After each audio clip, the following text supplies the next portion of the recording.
Plus de 2 semaines se sont écoulées au procès des attentats du 13 novembre 2015 à Paris. La parole est toujours aux témoins, policiers, médecins et experts afin de reconstituer les faits. Les victimes témoigneront à partir du 28 septembre. 6 ans après l'horreur, le temps de la justice, sa précision, sa rationalité étaient attendus par les proches des personnes décédées. Je ne pourrais pas être chez moi, je ne pourrais pas être au travail, mon esprit est entièrement concentré sur ce qui se passe là. Donc même si c'est douloureux, rien n'est pire que de ne pas être dans le doute. C'est un moment important dans une démocratie qu'un procès pour juger les coupables ou les complices de ceux qui ont commis ces attentats.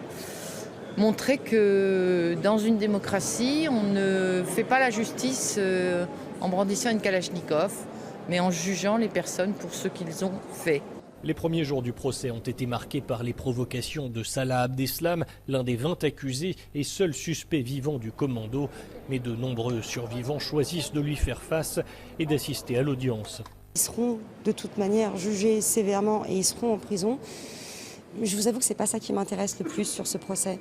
Pour moi, c'est la construction de la mémoire, de l'information, de récupérer les faits, avoir une idée très claire en fait, de la construction de ces événements, de ce qui s'est passé et la mémoire des gens qui sont restés sur le carreau surtout en fait. Les accusés seront entendus dans les prochaines semaines, ainsi que plusieurs responsables politiques comme François Hollande, le président français de l'époque, et son ministre de l'Intérieur. L'important dans cette affaire, ça n'est pas simplement la condamnation des principaux accusés. C'est de comprendre ce qu'il s'est passé, pourquoi ça s'est passé, les dysfonctionnements éventuels en Belgique, en France, la montée du terrorisme en Europe, notamment toutes ces actions projetées en Europe par Daesh à partir de la Syrie.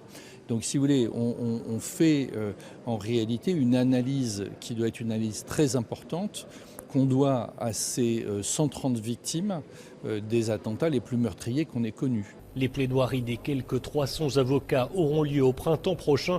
Le verdict est attendu en mai 2022. Cyril Forneris, CGTN, Paris.